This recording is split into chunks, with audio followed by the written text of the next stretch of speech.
হান এবং মিন একে অপরকে পাওয়ার জন্য বারবার টাইম ট্রাভেল করে অতীতে আসে, কিন্তু প্রত্যেকবার তাদের যে কোনো একজন অ্যাক্সিডেন্টের ফলে মারা যায়। তো শেষ পর্যন্ত তারা কি পারবে এই গোলক ধাঁধাময় অ্যাক্সিডেন্ট থেকে বের হয়ে আসতে? আপনারা দেখছেন 2023 সালে মুক্তি পাওয়া Chinese romantic fantasy drama Yesterday Once মোর।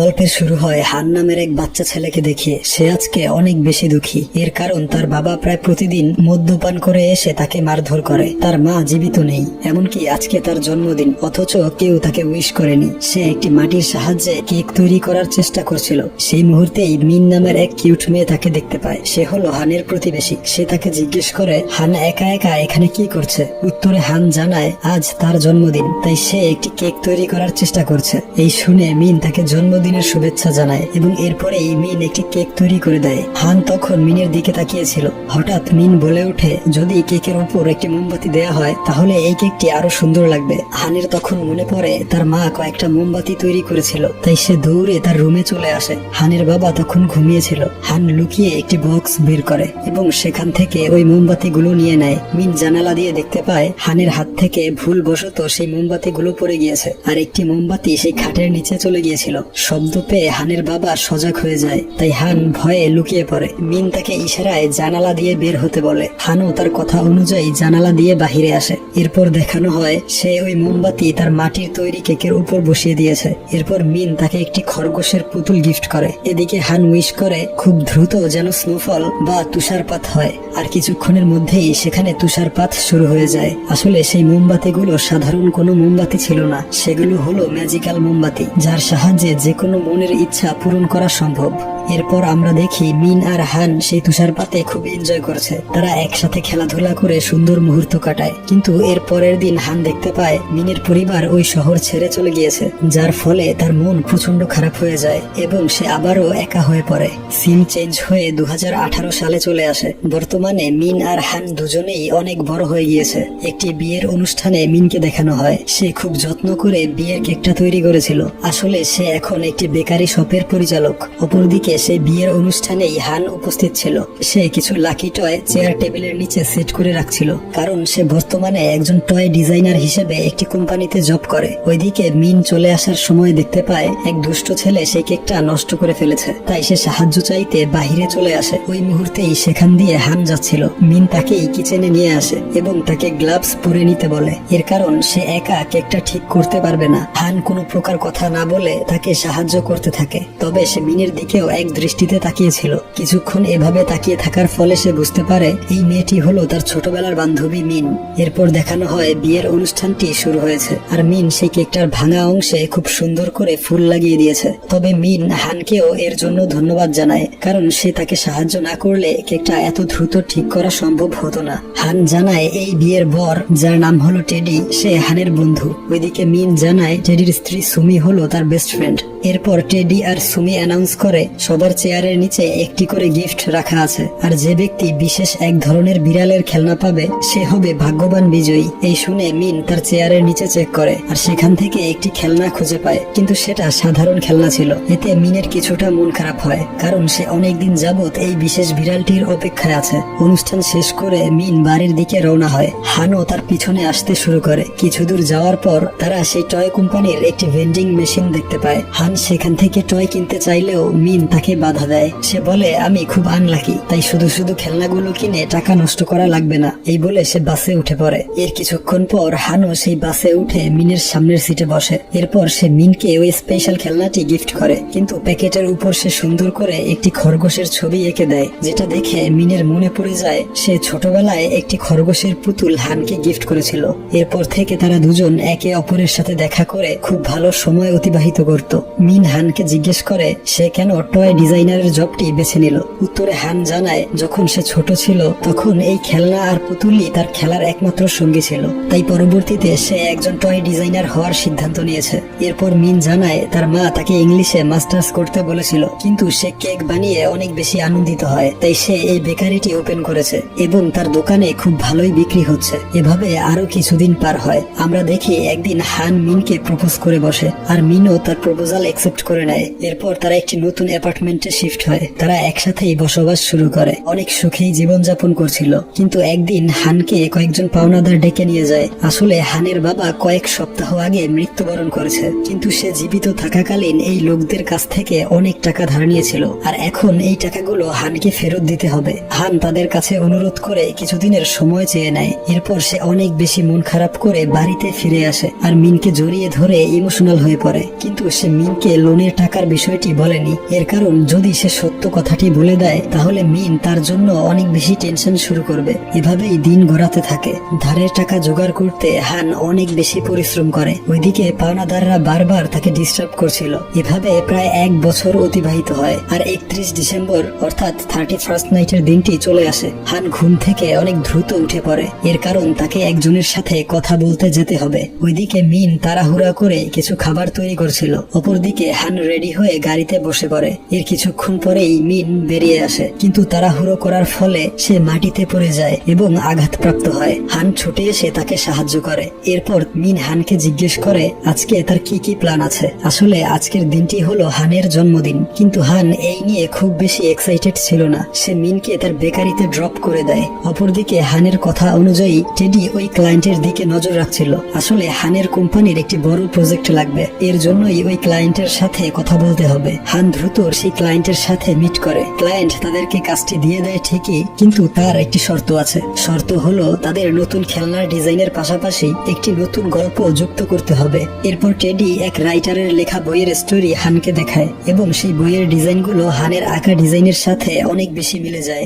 স্টোরিটা ছিল এক নিঃসঙ্গ ছেলে রোবটের। সেই রোবটটার কাছে একটা স্পেশাল পাওয়ার ছিল অতীত পরিবর্তন করার, কিন্তু শেষের পরিণতি সব সময় একই থাকতো, অর্থাৎ ভবিষ্যৎ চেঞ্জ হতো না। অবশেষে সেই রোবটটি তার নিজের সবকিছুর বিনিময়ে ভবিষ্যৎ চেঞ্জ করার চেষ্টা করে। তবে একদম শেষে কি হয় তা ওই রাইটার লেখেনি, অর্থাৎ এটি একটি ছোট গল্প যা শেষ হয়েও শেষ হয় না। এসব শুনে ওই রাইটারের সাথে হান কথা বলতে আগ্রহী হয়, আর টেডি তাদের দুজনের দেখা করানোর ব্যবস্থা করে। এরপরেই হান গাড়ি নিয়ে সেই রাইটারের সঙ্গে দেখা করতে যায়। সেই স্থানটা একদম নির্জন এবং খুবই অদ্ভুত ছিল। হান ওই রাইটারের বাড়িতে নক করে। সে বেরিয়ে এলে দেখা যায় সেই রাইটার হলো একজন মধ্যবয়স্ক ব্যক্তি, আর তার লেখা ওই বইটার নাম হলো ইয়েস্টারডে ওয়ান্স মোর। হান তার সাথে গল্প গুজব করে, কিন্তু সে তার বেশিরভাগ কথা বুঝতে পারছিল না, কারণ সেই রাইটার অনেকটা আধ্যাত্মিক টাইপের কথাবার্তা বলছিল। সে বলছিল অতীত পরিবর্তন করলেই যে ভবিষ্যৎ চেঞ্জ হবে এমনটা মোটেও নয়। মানুষের ইচ্ছে মাঝে মাঝে পূরণ হয়ে যায়, তবে তা ধরে রাখার জন্য সঠিক সিদ্ধান্ত নেওয়া আবশ্যক।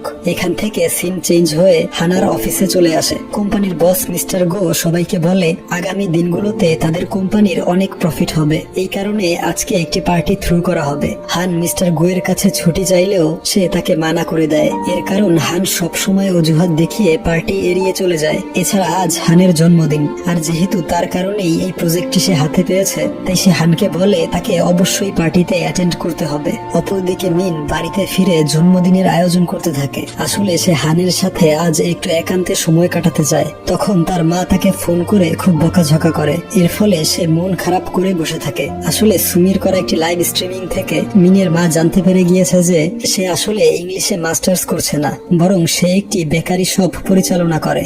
অপরদিকে হান তার সহকর্মীদের সাথে পার্টি করছিল, তবে সে মোটেও খুশি ছিল না। এইদিকে মিনের কাছে সেই পাওনাদাররা ফোন করে টাকা চায়, যার ফলে সে হানের অফিসের দিকে রওনা হয়। হান তখন মিস্টার গোয়ের কাছে আগামী 6 মাসের বেতনের টাকা অ্যাডভান্স চাইছিল। এসব মিন পেছন থেকে শুনে ফেলে আর তার সাথে রাগারাগি করতে থাকে। সে বলে তার কাছে একটু আগেই কয়েকজন ফোন করে ধারের টাকা ফেরত চেয়েছে, কিন্তু সে বুঝতে পারছে না হানের সাথে ওই পাওনাদারের কি সম্পর্ক। এসব কিছু শুনে হান একটু রাগান্বিত হয়ে যায় আর মিনকে রাগ দেখিয়ে বলতে থাকে সবারই পার্সোনাল কারণ থাকে সিক্রেট কিছু কথা লুকানোর, ঠিক যেমন তুমি বেকারি শপের কথা তোমার মাকে জানাওনি। এই শুনে মিন অনেক বেশি কষ্ট পায় আর চলে যেতে থাকে, কিন্তু হান তাকে থামিয়ে সবকিছু খুলে বলে। সে জানায় তার বাবার নেয়া ধারের টাকা তাকে পরিশোধ করতে হবে, এই কারণেই সে অ্যাডভান্স টাকা চাইছিল মিস্টার গোয়ের কাছে। মিন বলে তাদের ভবিষ্যতের জন্য যে টাকা জমানো হচ্ছে সেখান থেকে দেয়া যেতে পারে, কিন্তু হান বলে সে এই কাজ করতে পারবে না। এরপরেই সে খুব ইমোশনাল হয়ে যায়। সে বলে মিনের জন্য সে কিছুই করতে পারেনি, এমনকি তার নিজস্ব গাড়ি বাড়িও নেই। টাকার অভাবে তারা বিয়েই করতে পারছে না। এরই মধ্যে আবার ধারের টাকা মেটানোর একটি প্রেসার তৈরি হচ্ছে। সব মিলিয়ে সে মিনকে সুখে রাখতে পারছে না। এই কারণেই কয়েকদিন ধরেই সে একটু ডিপ্রেসড। এই শুনে মিনও অনেক ইমোশনাল হয়ে পড়ে। পড়ে, কারণ সে কখনো হানকে টাকার জন্য ভালোবাসেনি। কিন্তু আজকে তার মুখ থেকে এমন অপ্রত্যাশিত কথা শুনে সে অনেক বেশি ভেঙে পড়ে। এরপরে সে কান্না করতে করতে বেরিয়ে যায়। হানও তার পিছনে আসতে শুরু করে, কিন্তু রাস্তায় দাঁড়িয়ে থাকা একটি গাড়ির ভুলের কারণে মিনের উপরে একটি বিশাল বিলবোর্ড আছড়ে পড়ে। হান ছুটে যায় তার কাছে এবং তাকে হসপিটালেও অ্যাডমিট করা হয়, কিন্তু ডক্টররা জানায় মিনকে বাঁচানো সম্ভব হয়নি। এরপর হান অনেক দুঃখ কষ্ট নিয়ে কোন রকমে তার অ্যাপার্টমেন্টে পৌঁছায়। আর এখানে সে দেখতে পায় মিন তার জন্য পুরো ঘরটি খুব সুন্দর করে সাজিয়ে রেখেছে। ফ্রিজ খুলে সে দেখে মিন তার জন্য একটি সুন্দর কেক তৈরি করে রেখেছে, আর সেখানে সেই ম্যাজিক্যাল মোমবাতিগুলো ছিল। হান দ্রুত কেকটির উপরে মোমবাতিগুলো লাগিয়ে উইশ করে যেন মিন ফিরে আসে, আর তখনই সেই মোমবাতি থেকে ম্যাজিক ক্রিয়েট হয়। সিন চেঞ্জ হলে হান দেখতে পায় সে আজকের দিনটিতে ফেরত গিয়েছে, অর্থাৎ টাইম ট্রাভেল করে 12 ঘন্টা পেছনে চলে এসেছে। আর মিনও এখন জীবিত আছে, আর সে ওই সব কিছু করছে যা এর আগে সে করেছিল, অর্থাৎ তাড়াহুড়ো করে খাবার তৈরি করা। এরপর যথারীতি ঠিক একই রকম ভাবে হান গাড়িতে করে মিনকে বেকারিতে ড্রপ করে দিয়ে আসে, আর টেডির সাথে ওই বইয়ের রাইটারের ব্যাপারে আলাপ করে। তখনই হান উপলব্ধি করে ওই রাইটারই তার সকল প্রশ্নের উত্তর দিতে পারবে। তাই সে দ্রুত ওই রাইটারের কাছে চলে যায় এবং তাকে প্রশ্ন করে মিনকে কিভাবে বাঁচানো যাবে। এর উত্তরে রাইটার কোনো কথা বলে না। সিন চেঞ্জ হলে দেখানো হয় হান মিনের বেকারিতে চলে এসেছে, তাকে একটি জিনিস দেখাতে নিয়ে যাবে। হান তাকে একটি নতুন বাড়িতে নিয়ে আসে। আসলে মিনের ইচ্ছে হলো এই বাড়িটি কিনবে এবং এটাকে মডিফাই করে নতুন বেকারি শপে রূপান্তর করবে। হান বলে সে একদিন এই বাড়িটি তাকে গিফট করবে। এই শুনে মিন খুব খুশি হয়। তখনই আবার সেখানে একটি লাইট খুলে পড়ে, কিন্তু হান সঠিক সময়ে মিনকে সরিয়ে বাঁচিয়ে নেয়। এরপর তারা একটি রেস্টুরেন্টে খেতে আসে। এর কিছুক্ষণ পরেই মিনের মা ফোন করে তাকে খুব বকাঝকা করে। এই কারণে মিন মন খারাপ করে দাঁড়িয়ে থাকে, ফলে তারা খাবার না খেয়েই চলে যায়। পার্কিং এরিয়াতে পৌঁছালে একজন মাতাল ব্যক্তি উপস্থিত হয়, যে কিনা তার ছেলেকে মারধর করছিল। মিন সেই লোকটাকে থামাতে গেলে লোকটা তাকে ধাক্কা মেরে বসে, ফলে মিন নিচে পড়ে যায় আর একটুর জন্য প্রাণে বেঁচে ফিরে। এই দেখে হান প্রচন্ড রাগান্বিত হয় আর ওই লোকটিকে মারধর করে। এর ফলে হানকে অ্যারেস্ট করে পুলিশ স্টেশনে নিয়ে যাওয়া হয়। পুলিশরা তাকে নানান ধরনের প্রশ্ন করছিল, কিন্তু সে চলে আসার জন্য তাড়াহুড়া করছিল, কারণ সে জানে একটু পরেই মিনের সাথে কোনো একটি দুর্ঘটনা ঘটবে আর সে মারা যাবে। পুলিশ স্টেশন থেকে দ্রুত বের হয়ে সে মিনের কাছে যেতে শুরু করে, আর রাস্তার মাঝখানে সে দেখতে পায় মিন পুলিশ স্টেশনে আসার সময় অ্যাক্সিডেন্ট করে মারা গিয়েছে। এই দেখে হান প্রচন্ড ভেঙে পড়ে আর পাগলের মতো আচরণ শুরু করে। সে আবারও ওই রাইটারের সাথে দেখা করতে যায় আর তাকে জেদ দেখিয়ে প্রশ্ন করে সে আসলে কে আর কেন তার সাথে এগুলো হচ্ছে। এর উত্তরে ওই রাইটার জানায় সে হলো হানের ভবিষ্যৎ, আর এখন সে অনেক বেশি একা, কারণ সে সঠিক সিদ্ধান্ত নিতে ব্যর্থ হয়েছিল। এই শুনে হান আবারও তার বাড়িতে ফিরে যায় আর অবশিষ্ট মোমবাতিটি ব্যবহার করে মিনকে ফিরে পাওয়ার উইশ করে। আর আগের বারের মতো এবারও সময় অতীতে চলে যায়। সে দেখতে পায় মিন ঠিক একইভাবে কেক তৈরি করছে। এরপর যথারীতি আবারও সেই একই ঘটনা ঘটে, কিন্তু এবার হান একটু বেশি সতর্ক ছিল আর সে একটি প্ল্যানও করে রেখেছিল মিনকে বাঁচানোর জন্য। হান অফিস থেকে ছুটি নেয় এবং মিনকে নিয়ে কোথাও যাওয়ার জন্য রওনা হয়। সিন চেঞ্জ হলে দেখানো হয় মিন তার মায়ের সামনে দাঁড়িয়ে আছে, আর হান তার মাকে বোঝানোর চেষ্টা করছে যে মিন খুব ভালো কেক তৈরি করে আর তার স্বপ্ন হলো বিখ্যাত একজন বেকারি শপের মালিক হবে। কিন্তু মিনের মা অনেক রাগান্বিত হয়েছিল। মিনও তার মাকে বোঝানোর চেষ্টা করে যে সে ইংলিশ টিচার হতে চায় না, বরং সে কেক তৈরি করাতেই অনেক বেশি খুশি হয়। এরপর সে তার মাকে এক পিস কেক খেতে দেয়, আর সেটা খেয়ে তার মা প্রচন্ড ইমপ্রেস হয়ে যায় আর তাকে বেকারি শপের জন্য পারমিশন দিয়ে দেয়। এরপর মিন আর হান রাস্তা দিয়ে হাঁটা শুরু করে। মিন হানের প্রতি অনেক বেশি সন্তুষ্ট ছিল, কারণ তার জন্যই আজ মিনের মা তাকে গ্রহণ করে নিয়েছে এবং মিনের স্বপ্নগুলো সত্যি হতে চলেছে। এরপর হান তাকে তার বাড়িতে নিয়ে আসে এবং তার লাইফের ঘটনাগুলো বলতে শুরু করে। সে জানায় তার মায়ের একটি মরণ রোগ হয়েছিল, কিন্তু কেউ সেটা জানতো না। তার মায়ের মৃত্যুর কিছুদিন আগেই হানের জন্মদিন ছিল, আর সে অসুস্থ শরীরে নিয়েই হানের জন্য কেক আর ওই বিশেষ মোমবাতি তৈরি করে। এর কিছুদিন পরেই হানের মা মৃত্যুবরণ করে। এতে হানের বাবা একদম এলোমেলো হয়ে যায়, তার মস্তিষ্কে বিরূপ প্রভাব পড়ে, যার ফলে সে প্রতিদিন ড্রিঙ্কস করে এসে হানকে মারধর করত। তবে সে যখন সজ্ঞানে থাকতো তখন আবার হানকে অনেক ভালোবাসতো, কিন্তু হান আর তাকে ভালো চোখে দেখতে পারেনি। এরপরেই হান জানায় তার বাবার একটি লোন আছে, সেটা পরিশোধ করার জন্য এই বাড়িটি বিক্রি করে দিচ্ছে। এইসব শুনে মিন ইমোশনাল হয়ে যায় এবং হানকে জড়িয়ে ধরে সান্ত্বনা দেয়। রাতের বেলা হান তাকে নিউ ইয়ার সেলিব্রেট করতে নিয়ে আসে। টেডি আর সুমি মিনকে একটি পাজেলের ভেতর ঢুকিয়ে দেয়। এর কিছুক্ষণ পরেই হান খুব সেজে গুজে মিনের সামনে আসে এবং তাকে বিয়ের জন্য প্রপোজ করে। আসলে হান খুব ভালো করেই জানে জীবনে তাদের মিলন সম্ভব নয়, আর একটু পরেই মিনের মৃত্যু হয়ে যাবে, তাই সে আগেই তার মনের ভাব প্রকাশ করে নিচ্ছে। মিনও অনেক ইমোশনাল হয়ে পড়ে, আর এরপরেই একটি গাড়ি চলে আসে মিনের সামনে, কিন্তু হান ঝাঁপ দিয়ে তাকে বাঁচিয়ে নিতে সক্ষম হয়। তখনই আবার উল্টো পাশ থেকে আরো একটি গাড়ি আসে, কিন্তু হান এবার ঘুরে দাঁড়িয়ে নিজেই ওই গাড়ির সামনে চলে যায়। সিন চেঞ্জ হলে আমরা দেখি মিনকে হসপিটালে ভর্তি করা হয়েছে, তবে সে জীবিত। কিন্তু মিন তার মায়ের কাছ থেকে জানতে পারে হান তাকে বাঁচাতে গিয়ে মৃত্যুবরণ করেছে। এই শুনে মিন একদমই ভেঙে পড়ে আর অঝরে কান্না শুরু করে দেয়। তখনই আবার টেডি সেখানে হাজির হয়। আসলে সে মিনকে কিছু বলতে এসেছে। মিন তার কথা শুনতে থাকে। সে জানায় হান আজ সকালে তার কাছে এসেছিল এবং আজকের দিনের সমস্ত ঘটনা খুলে বলেছে, কিন্তু হান জানতো সে মিনের মৃত্যু ঠেকাতে পারবে না, তবে সে জায়গা পরিবর্তন করতে পারবে। এই কারণেই সে ইচ্ছে করে জায়গা পরিবর্তন করে নিজেই অ্যাক্সিডেন্ট করেছে।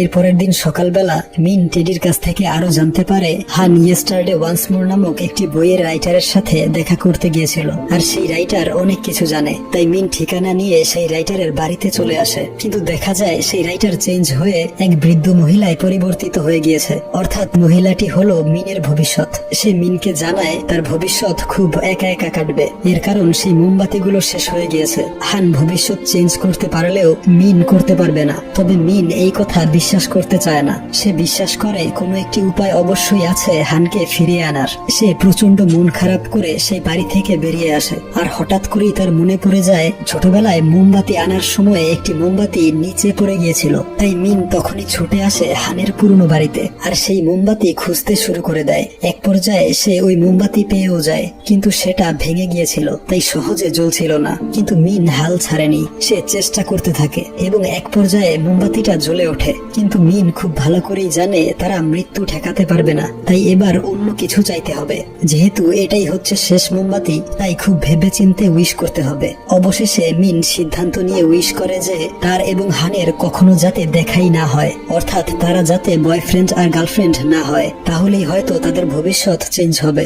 এরপর দৃশ্য পরিবর্তন হলে আমরা দেখি মিন তার ঘরে শুয়ে আছে। সুমি তাকে ফোন করলে সে জানতে পারে এখন 2018 সাল চলছে, অর্থাৎ তার এখনো হানের সাথে দেখা হয়নি। কিন্তু হান জীবিত আছে কিনা এটা তাকে জানতে হবে, তাই সে সবার কাছে হানের ব্যাপারে জিজ্ঞাসাবাদ করতে থাকে, কিন্তু কেউ তাকে হানের সন্ধান দিতে পারে না। ওইদিকে মিন সেই বাড়িটি কিনে নেয় যেটা হান তাকে গিফট দিবে বলেছিল।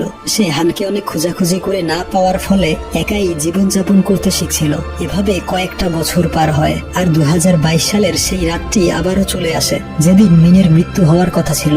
আমরা দেখি হান জীবিত আছে আর তার জন্মদিন পালন করা হচ্ছে। ওইদিকে মিন দেখতে পায় নিউ ইয়ারের সেলিব্রেশন হচ্ছে। তখন দৃশ্য পরিবর্তন হয়ে এর পরের দিন চলে আসে, অর্থাৎ আজ হচ্ছে 2023 সালের প্রথম দিন। মিন সুন্দর করে সবকিছু নতুন ভাবে শুরু করছিল। সে তার নতুন বেকারিতে কেক বানাচ্ছিল। তখনই হঠাৎ করে পেছন থেকে কেউ একজন তাকে ডাক দেয়। সে ওই কণ্ঠস্বর শুনেই বুঝতে পারে তার বেকারি শপে কে এসেছে, এবং সে পেছনে ঘুরে তাকাতেই দেখতে পায় হান দাঁড়িয়ে আছে। তাকে দেখে সে প্রচন্ড খুশি হয়, আর খুশিতে সে কান্না করতে থাকে। ওইদিকে হানও সেই পুতুলটি দেখতে পায় যেটা মিন তাকে ছোটবেলায় গিফট করেছিল, আর এখান থেকেই তাদের নতুন জীবনের সূচনা হয়। এভাবে তারা পুরো জীবন কাটিয়ে দেয়। এরপর দৃশ্য পরিবর্তন হয়ে অনেক বছর সামনে চলে আসে। আমরা সেই মধ্যবয়স্ক পুরুষ রাইটার এবং মহিলা রাইটারকে দেখতে পাই, অর্থাৎ তারা হচ্ছে বৃদ্ধ হান এবং বৃদ্ধ মিন। তারা দুজনেই তাদের জীবনে অনেক বেশি সুখী ছিল, আর এখানেই এই অসাধারণ মুভিটির সমাপ্তি ঘটে।